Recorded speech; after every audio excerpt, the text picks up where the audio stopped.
The judge's gavel didn't just end the marriage, it shattered her dignity. Standing in the sterile, fluorescent-lit courtroom of the Manhattan family court, Isabel gripped the edge of the scarred mahogany table until her knuckles turned white.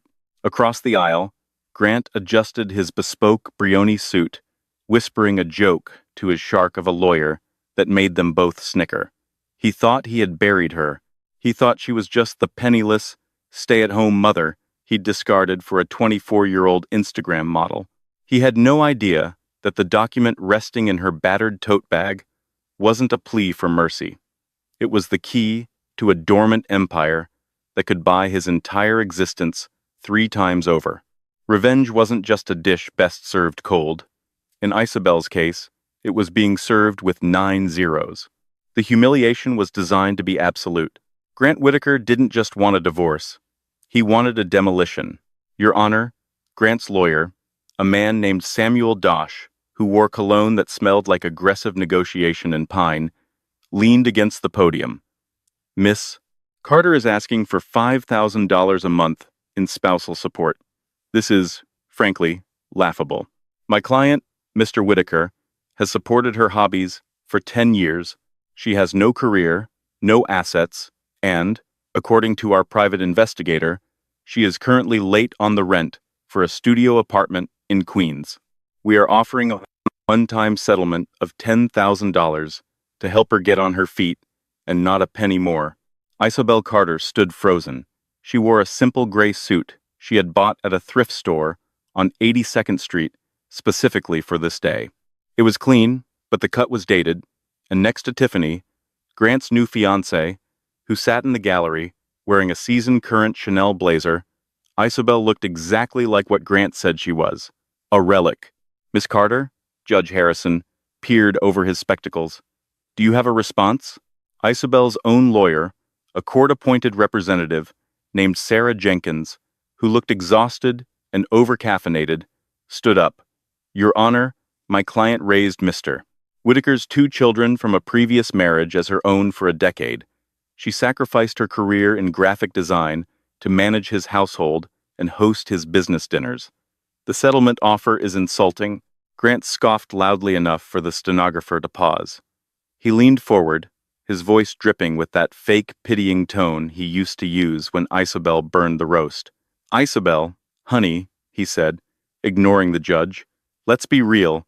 You were a glorified nanny. You're almost 40. You have no savings. Take the 10 grand. Buy yourself a cat. It's over. The courtroom tittered. Tiffany covered a giggle with a manicured hand. Isabel looked at Grant. This was the man she had nursed through a bout of pneumonia in 2018.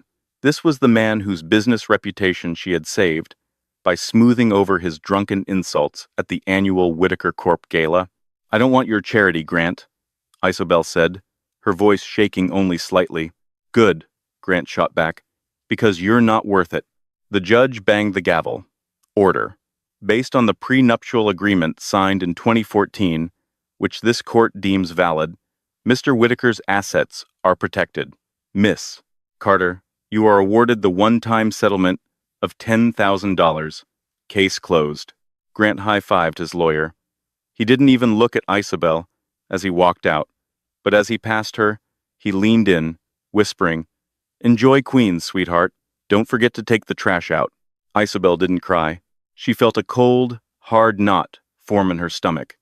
She gathered her papers, placed them in her bag, and walked out into the biting November wind of New York City. She checked her bank balance on her phone. $412. Grant had won. He kept the Hamptons house, the Tribeca loft, the cars, and the dignity. Isabel had $412 and a subway card. But the universe has a funny way of balancing the scales. 3 weeks later, Isabel was scrubbing the floor of a diner in Astoria. She had taken the first job she could find. The settlement check from Grant hadn't cleared yet. His lawyer was stalling, claiming an administrative error just to twist the knife a little deeper. It was 11:30 p.m. on a Tuesday. Her back ached, and her hands were raw from bleach. Isobel, you got mail, the manager, a gruff man named Lou, shouted from the back office. Lou, I'm working, she called back. It looks fancy. Registered. From Switzerland. Isabel paused. She shut off the mop bucket and wiped her hands on her apron. Switzerland? She didn't know anyone in Switzerland. She walked into the cramped office. Lou handed her a thick, cream-colored envelope. The paper was heavy, textured, the kind that cost more than her hourly wage. The return address was embossed in gold leaf. Garrison, Fjord, and Associates, Bahnhofstrasse, 45, 8001, Zurich, Switzerland. Attorneys at law. Her hands trembled as she tore it open. Dear Miss Isobel Carter, it is with solemn duty that we inform you of the passing of your maternal great-uncle, Mr. Alistair Sterling, formerly of the Sterling Vanderbilt lineage. As you may know, Mr. Enster, Sterling was a man of extreme privacy. Isobel frowned. She knew nothing about an Uncle Alistair. Her mother had been an orphan. She never spoke of family. Isobel had always assumed she came from nothing. Per the terms of the Blind Trust, established in 1995, the assets were to remain sealed until the beneficiary reached the age of 38 and faced significant personal hardship. Your recent divorce proceedings, which were monitored by the Trust's executors, as per the hardship clause, have triggered the activation of the inheritance. We require your presence in Zurich immediately. Enclosed is a first-class ticket on Swiss International Airlines for tomorrow evening, along with a reservation at the Dolder Grand. Please contact us upon receipt. Sincerely, Stefan Fjord, Senior Partner. Isobel read the letter 3 times. She looked at the plane ticket tucked behind the letter. It was real. Bad news? Lou asked, chewing on a toothpick. Isobel looked up, her eyes wide. I have to quit, Lou. You quitting on me? In the middle of a shift?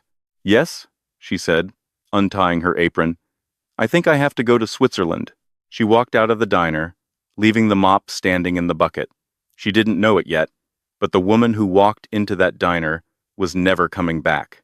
The meeting room in Zurich overlooked the lake, the water shimmering like crushed diamonds under the winter sun. The law firm of Garrison, Fjord, and Associates was quieter than a library and smelled of old money, leather, mahogany, and silence. Stefan Fjord sat across from Isobel. He was a man in his 60s, with silver hair and a suit that cost more than Grant's car.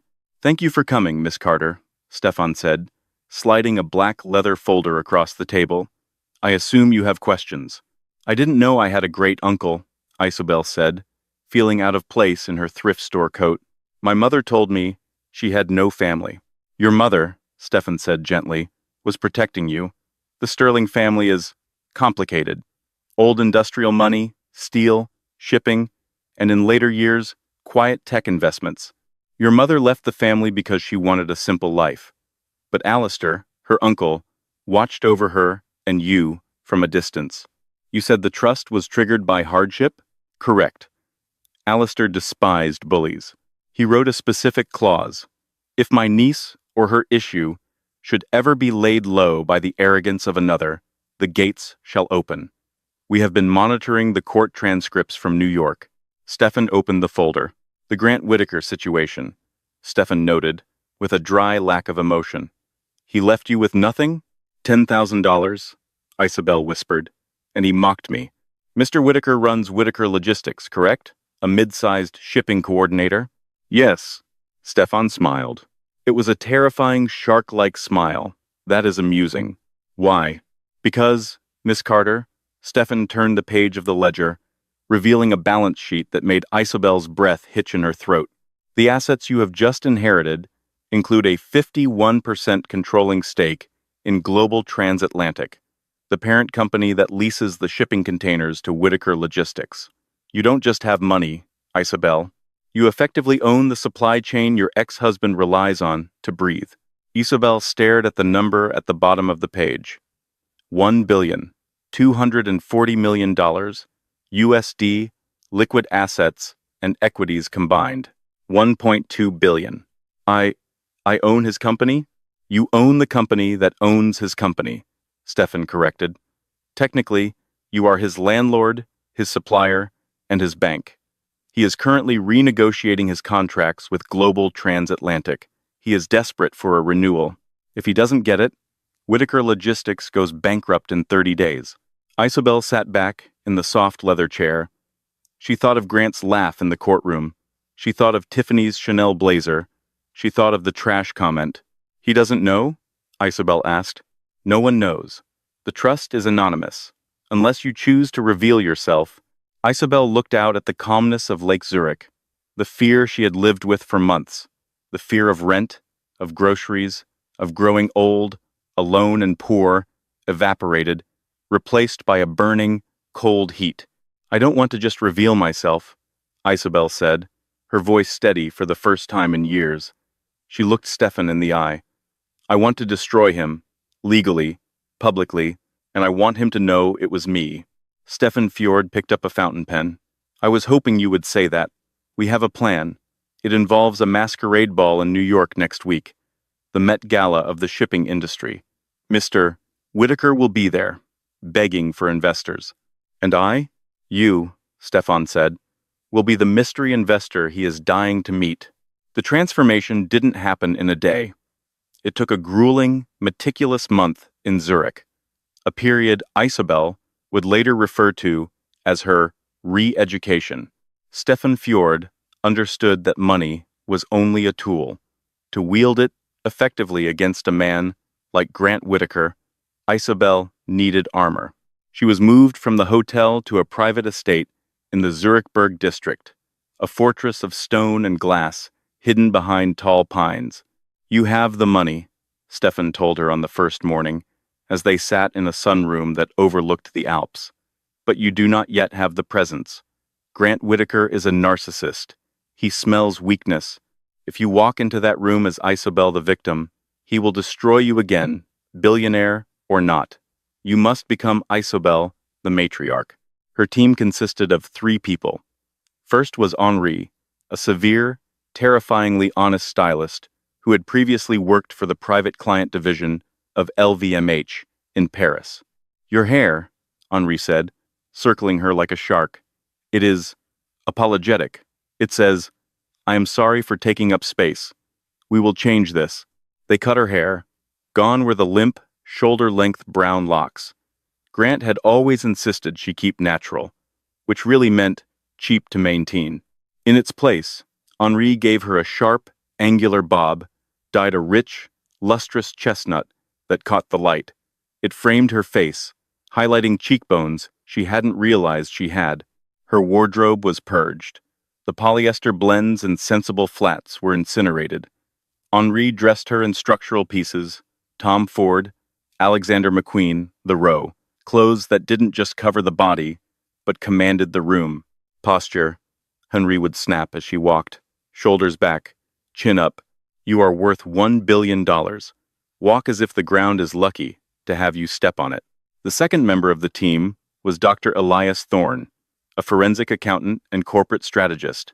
For 3 weeks, Isobel spent 8 hours a day in a library, studying the internal organs of Grant's business.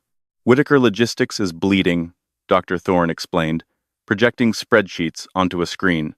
Grant plays the part of the tycoon, but look here. He pointed to a red column. He's leveraged the company assets to secure personal loans.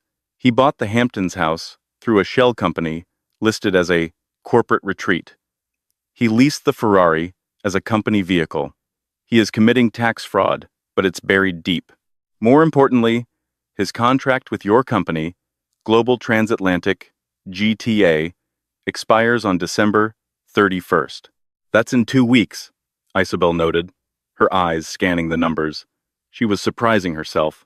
She had always been good with math. She did the household budget for 10 years, but Grant had told her she was too simple to understand business. Exactly, Thorne said. He needs a renewal. Without GTA's shipping containers, his logistics chain snaps. He defaults on his deliveries to Amazon and Walmart. The penalty clauses alone will bankrupt him in 48 hours. So I can just refuse to renew? Isobel asked. You could, Stefan interjected from the doorway, but that is a quick death. A bludgeoning. You want him to suffer, do you not? You want him to know. Isabel looked at the photo of Grant and Tiffany on the screen. It was from Instagram, posted 2 days ago. Number, living the dream. Number, power couple. I don't just want to end him, Isobel said coldly. I want him to build his own gallows. The third member of the team was the most important, a vocal coach named Madame Dubois. She taught Isabel how to lower her register, how to remove the tremor of uncertainty from her voice. Do not fill the silence, Madame Dubois instructed. When you ask a question, wait. Let him be uncomfortable. Power lies in the pause. By the end of the month, Isabel didn't recognize herself in the mirror. The woman looking back was sharp, elegant, and terrifyingly calm. She was no longer the woman who begged for grocery money. She was Miss Sterling, the sole heir to an industrial empire. You are ready, Stefan said, handing her a black envelope. The Gilded Horizon Gala is this Saturday at the Plaza Hotel in New York. Every major player in shipping and logistics will be there, including Grant. Does he know who the new owner of GTA is? No, we have kept the acquisition strictly confidential. He knows there is a new majority shareholder, a silent partner from Europe, named Miss Sterling. He has been emailing our office 5 times a day, trying to get a meeting with you. Let him wait, Isobel said, a small, dangerous smile playing on her lips. I'll see him at the ball. The Plaza Hotel ballroom was a sea of velvet, silk, and jewels. The theme of the Gilded Horizon Gala was Venetian nights, a convenient excuse for the city's elite to hide their sins behind elaborate masks. Grant Whitaker stood near the bar, nursing a scotch he couldn't really afford. He was stressed. His phone had been buzzing all night with messages from his CFO. The GTA contract renewal was stalled. The new owners were ghosting him. If he didn't secure that signature by the end of the month, the house of cards would collapse. Grant, baby, you're not paying attention to me, Tiffany whined, tugging on his tuxedo sleeve. She was wearing a dress that was too tight and too sparkly, a neon pink confection that looked garish next to the understated elegance of the other guests. Her mask was a cheap, feathered thing she'd bought online. Not now, Tiff, Grant snapped, scanning the room. I need to find the representative from Global Transatlantic. Rumor has it the new owner is here tonight. You're always working, Tiffany pouted. I want another champagne. Go get it yourself, he muttered, pushing her away. He adjusted his mask. He needed to be charming tonight. He needed to be the Grant Whitaker everyone envied. Suddenly, the room went quiet. The chatter died down, replaced by a ripple of whispers. At the top of the grand staircase, a woman had appeared. She was a vision in midnight blue. Her gown, a custom creation by Elie Saab, flowed like liquid water, shimmering with thousands of tiny dark crystals. It was backless, revealing skin that looked like porcelain. She wore a mask made of delicate, filigreed silver that covered the upper half of her face, leaving only her mouth and jaw visible. She didn't walk, she glided. Who is that? Someone whispered near Grant. That's the Sterling woman, another voice answered. The Swiss heiress. I heard she just bought half the Atlantic supply chain. Grant's heart hammered. That was her, the target. He watched as she descended the stairs. Men, powerful men, CEOs, and senators parted like the Red Sea to let her pass. She acknowledged them with cool nods, but stopped for no one. Grant downed his drink. This was his chance. He smoothed his jacket, put on his best winning smile, the one that had charmed investors and seduced Tiffany and intercepted her path. Miss Sterling, I presume? Grant said, stepping in front of her. Isobel stopped. Up close, he looked older than she remembered. The stress was etching lines around his eyes. He smelled of the same expensive cologne, but underneath, she could smell the fear. She looked at him through the eye holes of her silver mask. He had no idea. He looked right into the eyes of the woman he had lived with for 10 years, the woman whose heart he had broken, and saw only a checkbook. And you are? Isobel asked. Her voice was an octave lower than he knew, smooth and cultured, with a faint, unplaceable transatlantic lilt she had practiced for weeks. Grant Whitaker, he said, extending a hand. CEO of Whitaker Logistics. We've been partners with your company for years. Isabel looked at his hand, then up at his face. She didn't take it. The pause stretched. 5 seconds. 10. Grant's smile faltered. He began to sweat. "Ah, yes," she finally said, ignoring the hand. "Mr. Whitaker, the man who is currently 3 months late on his container lease payments." Grant choked. A clerical error. My people are sorting it out. In fact, that's why I was hoping to run into you. We're eager to renew our partnership. We have big things on the horizon. Huge growth. Growth, Isabel repeated dryly. Is that what you call leveraging corporate assets to pay for a divorce settlement? Grant froze. Excuse me? I do my due diligence, Mr. Whitaker, she said, stepping closer. She towered over him in her heels. I know everything about the companies I own. I know about your margins. I know about your debt. I know about your liabilities. She glanced over his shoulder at Tiffany, who was currently loudly berating a waiter for not having the right brand of vodka. Your liability seems to be making a scene, Isabel observed. Grant flushed crimson. She's just an associate. Look, Miss Sterling, let me buy you a drink. Let's talk numbers. I can offer you terms that I don't drink with debtors, Isabel cut him off, but I am a fair woman. I will give you a chance to save your company. Grant's eyes lit up. Anything. Name it. I'm holding a private meeting tomorrow morning. 9 a.m. at my office in the financial district. If you can prove to me that you are a man of integrity, I will sign the renewal. Integrity is my middle name, Grant lied smoothly. Is it? Isabel tilted her head. Funny. I heard you left your wife of 10 years penniless. That doesn't sound like integrity to me. Grant laughed, a nervous, dismissive sound. Oh, that? That was just shedding dead weight. My ex. She was a nobody. A leech. She didn't understand business. She held me back. Honestly, getting rid of her was the best business decision I ever made. Isabel felt a flash of pure, white-hot rage, but her face remained a mask of stone. Is that so? She murmured. Well then, Mr. Whitaker, bring your financial records tomorrow, and bring your fiancée. I want to see the future of your company. Bring Tiffany? Grant looked confused. If she is your partner, she should be there. Unless you're ashamed of her? No, of course not. We'll be there. Good. Isabel leaned in, her lips inches from his ear. Don't be late. I despise wasted time. She walked away, leaving him standing there, breathless and terrified, thinking he had just charmed a billionaire. As Isabel walked toward the terrace for some air, her phone buzzed. It was a text from Stefan. The trap is set. The lawyers are ready for tomorrow. Do you have the recording? Isabel touched the small diamond brooch on her dress. It concealed a high-fidelity microphone. She had recorded every word Grant had just said, calling her dead weight, a leech, admitting to his ruthlessness. She typed back, I have it. He's going to wish he never walked into this room.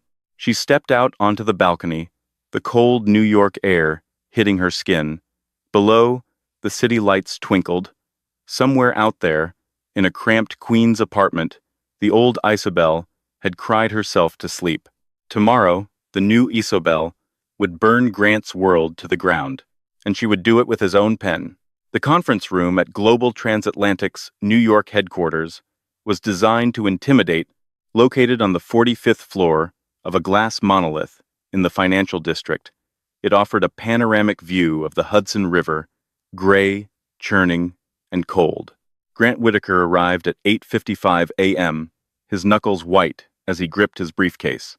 Beside him, Tiffany looked bored and slightly hungover, scrolling through TikTok on her phone. She wore oversized sunglasses and a tracksuit that looked expensive but inappropriate for a corporate meeting.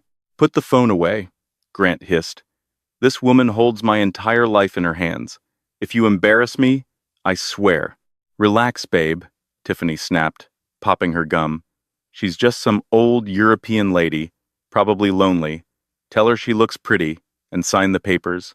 Grant smoothed his tie. He was sweating despite the air conditioning. He had spent the night rehearsing his pitch. He needed this deal. The bank had called him at 7 a.m., threatening to foreclose on the warehouse if he didn't show proof of a valid supplier contract by noon. The heavy oak doors swung open. A young assistant with terrified eyes stepped in. "Miss Sterling will see you now." Grant stood up, heart pounding. He walked into the inner sanctum. The room was vast. At the far end, a massive table made of black marble stretched out like a runway. Sitting at the head of the table, with her back to the window, and the light creating a silhouette around her, was the woman from the gala. She wore a sharp white suit today, crisp, tailored, immaculate. Her hair was perfect. She didn't look up as they entered, continuing to read a file in front of her. "Miss Sterling?" Grant said, his voice cracking slightly. "Thank you for seeing us." The woman didn't move. "Sit." Grant and Tiffany sat. The chairs were low, forcing them to look up at her. "I have reviewed your file, Mr. Whitaker," the woman said, her voice cool and detached. "Your financials are chaotic.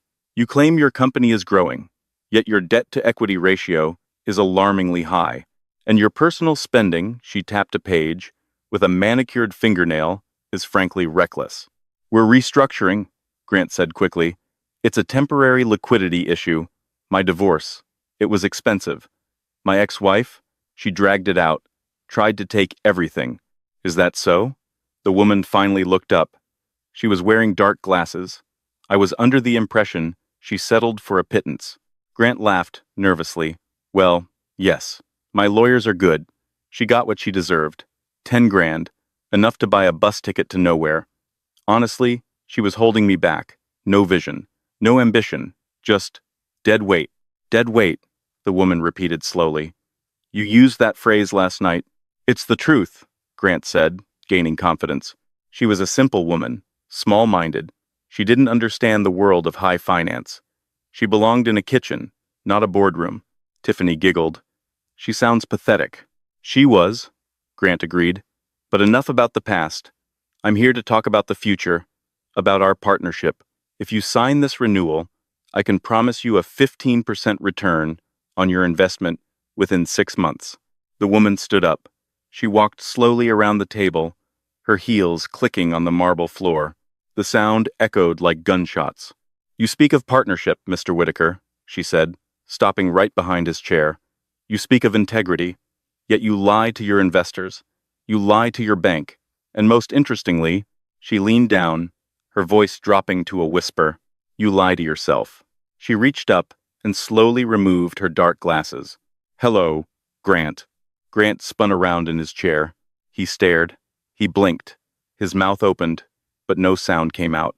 The eyes were unmistakable. They were the same eyes that had looked at him with love for 10 years. The same eyes that had cried when he told her he was leaving. "Isobel?" he whispered. It came out as a strangled croak. Tiffany looked up from her phone. "Wait. Who?" "Isobel," Grant said louder, standing up, his chair scraping loudly against the floor. What are you doing here? How did you get in here?"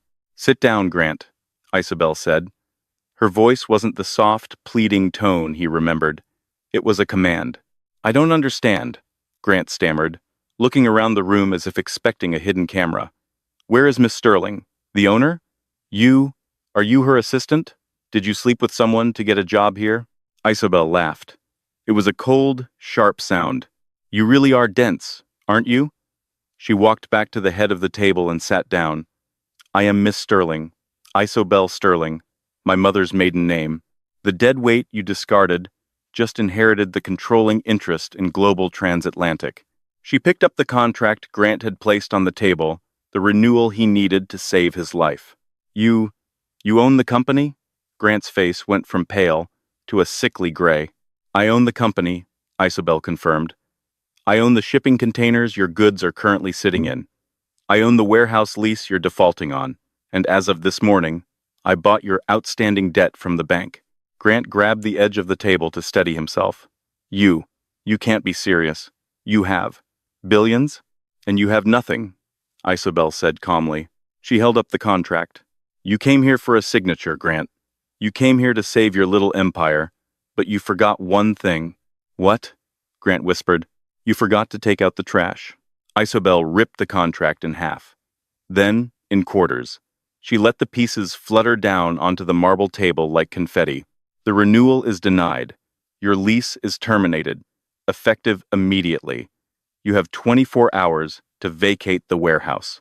If your goods are not moved, they will be seized as collateral for the debt you now owe me. You can't do this, Grant screamed, lunging forward. This is illegal. I'll sue you. On what grounds? Isobel asked, not even flinching. Breach of contract? There is no contract. It expired yesterday. I am simply choosing not to do business with a liability. She pressed a button on the intercom. Security, please escort Mr. Whitaker and his associate out of the building. Two massive guards entered the room. Isobel, please. Grant fell to his knees. Actual tears streamed down his face. I'm sorry. Okay? I'm sorry. I was stressed. I didn't mean what I said. We can work this out. We can work this out. Think of the kids. Think of us. There is no us, Grant, Isobel said, standing up and turning her back to him to look out the window.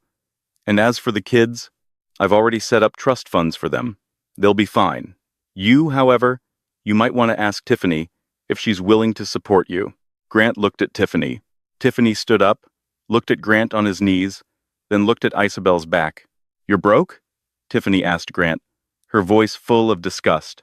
Tiff, baby, it's just a setback. I'm out, Tiffany said. She grabbed her bag and walked out the door without looking back. Grant was left kneeling on the floor, sobbing.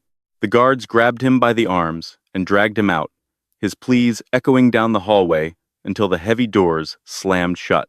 Isobel stood alone in the silence. She took a deep breath. She didn't feel joy. She didn't feel sadness. She felt free. The elevator ride down from the 45th floor of the Global Transatlantic Building was the longest 45 seconds of Grant Whitaker's life. The silence was suffocating. He stood in the corner of the mirrored box, his reflection showing a man who was rapidly unraveling. His tie was askew, his forehead slick with cold sweat, and his hands were trembling so violently he had to shove them into his pockets. Tiffany stood on the opposite side, aggressively typing on her phone. Tiff, Grant croaked, breaking the silence. Listen, don't worry. It's a negotiation tactic. She's bluffing. She can't just cancel a contract like that without— Save it, Grant, Tiffany snapped, not looking up. I just Googled her. Isobel Sterling. The news dropped 10 minutes ago on Business Insider. She's not just rich, she's old money rich. She's the majority shareholder of the conglomerate that owns your debt. You're done. The doors chimed and slid open into the lobby. The security guards, who had escorted them down, stepped out and gestured toward the revolving doors.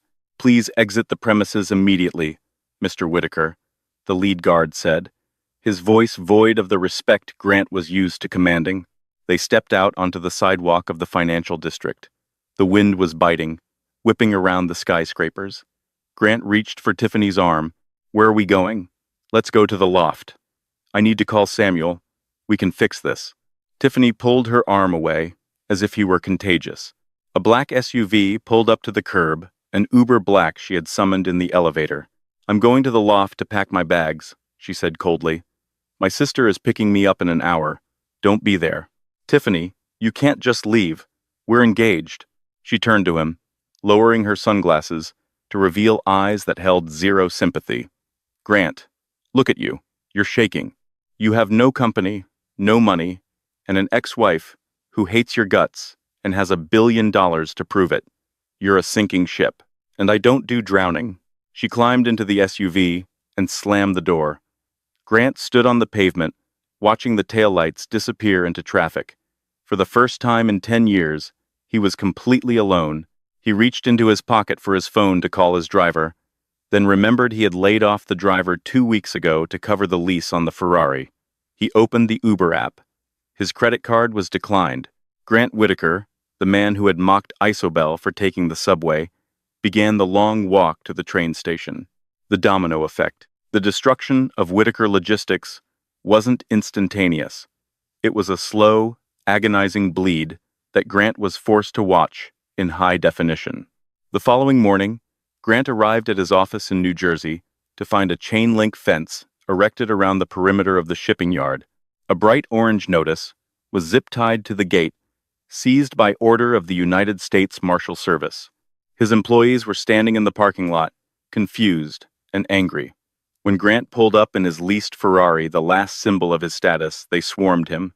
"Grant, the gates are locked," his operations manager, a burly man named Mike, shouted. "And payroll didn't clear last night.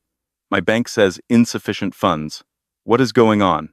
"It's a mistake," Grant lied, his voice shrill. "A banking error. I'm calling them right now."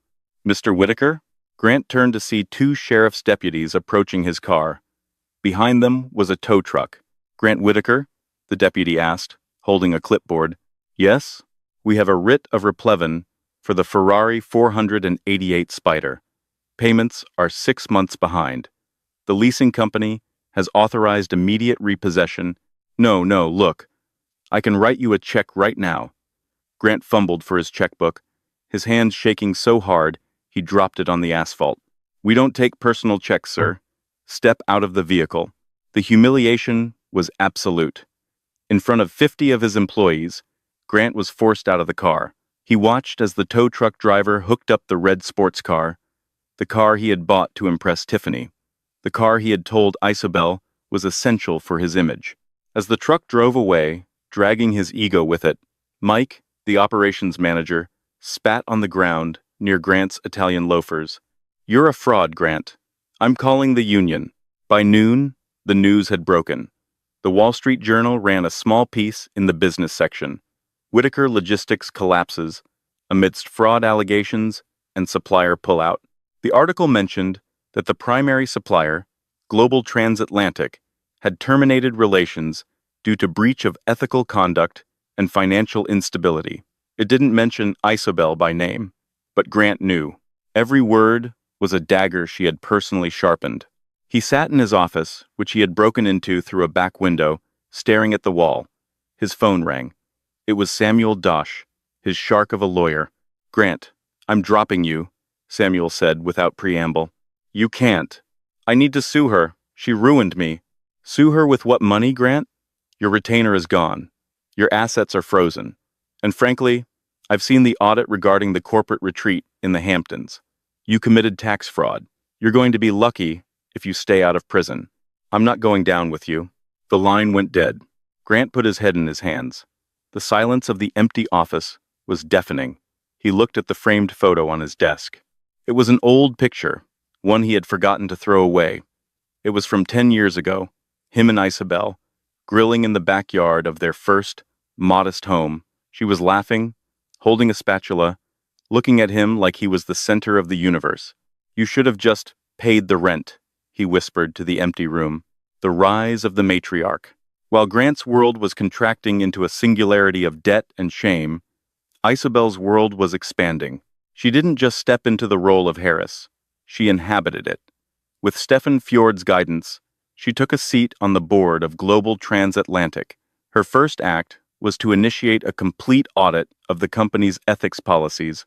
She fired 3 executives who had known about Grant's fraudulent activities but looked the other way. But business was just the engine. Her passion was the destination. 6 months after the confrontation, Isobel stood in the center of a grand ballroom at the Pierre Hotel. This time, she wasn't the mysterious guest. She was the host.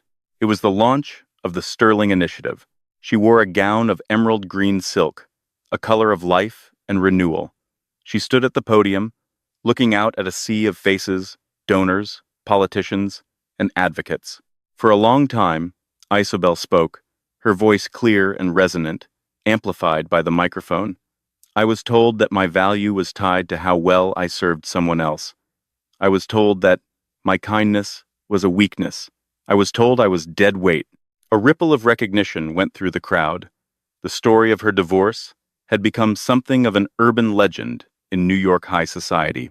"But I learned," she continued, "that weight is only a burden if you are carrying the wrong things. When I dropped the expectations of others, I found my own strength. The Sterling Initiative is dedicated to every woman who has been told she is nothing. We are here to tell you that you are everything." The applause was thunderous. Flashbulbs popped.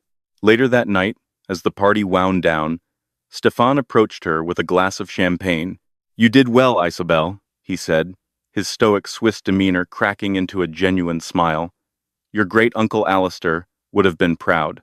You have the sterling steel in your spine." "Thank you, Stefan," she said. "But I have one more piece of business to attend to." "Oh?" "The Hamptons house," she said. "The foreclosure auction is tomorrow." Stefan raised an eyebrow. "Do you want to buy it back? Live there?" Isobel laughed. A light, free sound. "Live there? God, no. The bad energy in that house could kill a plant. No, I have a better idea." The auction. The auction was held in a dreary municipal building in downtown Manhattan. It was a distressed asset sale, a polite term for a graveyard of broken dreams. Grant was there. He shouldn't have been. It was masochistic, but he couldn't stay away. He sat in the back row, in a baseball cap pulled low, and a jacket that had seen better days. He looked gaunt. He had lost 20 pounds. He was currently living in a basement apartment in New Jersey that smelled of damp concrete, working the night shift at an Amazon fulfillment center. The irony was not lost on him. He was now moving boxes for a living, just a cog in the machine he used to think he owned. Item number 4, 102, the auctioneer droned. Estate located in East Hampton. 5 bedrooms, 6 baths, pool, private beach access, formerly the property of Whitaker Holdings. Opening bid at $2 million. Grant flinched. He had spent $5 million renovating that house. He had chosen the marble counters himself. $2 million, a voice called out. A developer. 2.5, another shouted. Grant watched, his stomach churning. That house was his sanctuary. It was where he had taken Tiffany. It was where he felt like a king. 5 million. A calm voice cut through the chaos. The room went silent. The jump in bidding was aggressive. Everyone turned. Standing near the door was a representative from Garrison, Fjord, and Associates. Grant recognized him. It was one of Isobel's lawyers. 5 million going once, the auctioneer said, sensing the dominance in the bid. Going twice. Sold to the gentleman in the gray suit. Grant felt like he was going to vomit. She bought it. She bought his house. She was probably going to bulldoze it, just to spite him. He slipped out of the back door before anyone could recognize him, stepping out into the rain. The final encounter. A year passed. Grant had settled into his new reality. It was a small, gray life. He drove a delivery van for a courier service now. He had enough money for rent, beer, and basic cable. Tiffany was long gone, married to a hedge fund manager in Connecticut. His old friends never called. It was a Tuesday in October when his dispatch radio crackled. "Whitaker, we got a priority drop-off. 885th Avenue, penthouse suite, requires a signature." Grant froze. He knew that address. It was one of the most exclusive buildings in the city. He drove the van into the city, fighting traffic. He parked in the loading dock and took the service elevator up, holding a small, flat package. He knocked on the heavy service door. A maid opened it. "Delivery?" "Yes, ma'am. Sign here." As she signed, the main door to the apartment opened behind her. Grant looked past the maid. The apartment was filled with light. It was tasteful, filled with art and books, none of the gaudy gold statues Grant had always favored. Walking into the hallway was Isobel.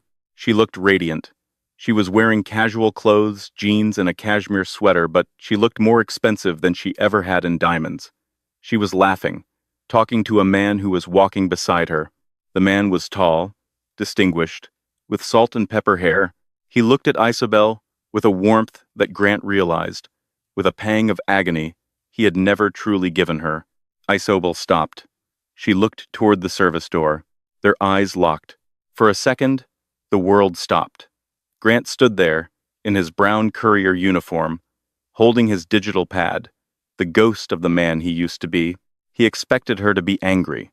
He expected her to gloat. He expected her to say, "Look at you now." But she didn't. She just looked at him. Her expression was unreadable. It wasn't hate. It wasn't love. It was something far worse for Grant's ego. It was indifference. She offered him a small, polite nod. the kind you give to a stranger who holds the door for you. Then, she turned back to the man beside her, touched his arm, and continued her conversation, laughing at something he said. The maid handed the pad back to Grant. "You're all set." "Yeah," Grant whispered, his voice hollow. "All set." The door clicked shut. Grant stood in the hallway for a long time. He realized then that he hadn't just lost his money. He hadn't just lost his status. He had lost the only person who had ever truly loved him, and she was so over him that she didn't even care enough to hate him anymore. He walked back to the service elevator, pressed the down button, and descended back to the street level, back to his van, back to the life he had earned. Closure. The Hamptons' house wasn't bulldozed. 2 weeks after the auction, a new sign was placed at the end of the driveway. It wasn't flashy. It was a simple wooden sign, carved with a logo of a rising sun. The Sterling House, a sanctuary for women and families. Isabel had turned the symbol of Grant's greed into a haven for his victims. The master bedroom, where Grant had once planned hostile takeovers, was now a playroom for children. The man cave in the basement was a counseling center. The pool was filled with kids learning to swim, their laughter chasing away the ghosts of the past. Isobel sat on the back porch of the house, watching the sunset over the ocean. She held a mug of tea in her hands. Her phone buzzed. It was an email from her lawyer. Subject: Final dissolution, Isobel. Just confirming that the final liens against Mr. Whitaker have been processed. The remaining debt has been written off as a tax loss for the company. You are completely untethered. You are free. Isobel put the phone down on the table. She looked out at the waves, crashing against the shore. She thought about the courtroom. She thought about the $10,000 settlement. She thought about the humiliation. It felt like a lifetime ago, like a story that happened to someone else. She took a deep breath of the salty air. She didn't feel the need to check Grant's social media. She didn't care where he was or what he was doing. The anger that had fueled her transformation had burned itself out, leaving behind something cleaner, stronger. She was no longer defined by the man who broke her, nor by the money that saved her. She was defined by what she built from the wreckage. Isobel stood up, wrapping her cardigan tighter around herself. From inside the house, she could hear the sound of dinner being prepared, the clatter of plates, the hum of conversation, the feeling of a home that was finally, truly full. She turned her back on the ocean and walked inside, closing the sliding glass door behind her. The ex-husband who mocked her was a memory. The billionaire legacy was a tool. But Isobel Sterling, she was just getting started. And that, my friends, is how you serve a dish of revenge. Not just cold, but frozen solid. From the courtroom floor to the boardroom of a billion-dollar empire, Isobel didn't just win the game, she bought the stadium. I love that she didn't just destroy Grant. She used his trophy house to help others. It's the ultimate power move, turning his selfishness into her selflessness. It really makes you think about what wealth actually means, doesn't it? If this story gave you chills, or if you just loved seeing Grant get exactly what he deserved, hit that like button right now. It helps us tell more stories like this. And I want to hear from you in the comments. What was the most satisfying part? Was it the boardroom reveal? Or was it the moment in the hallway where she just moved on? Don't forget to subscribe and turn on notifications so you're the first to hear our next saga. Until next time, remember, living well isn't just the best revenge, it's the only revenge that matters. Bye for now.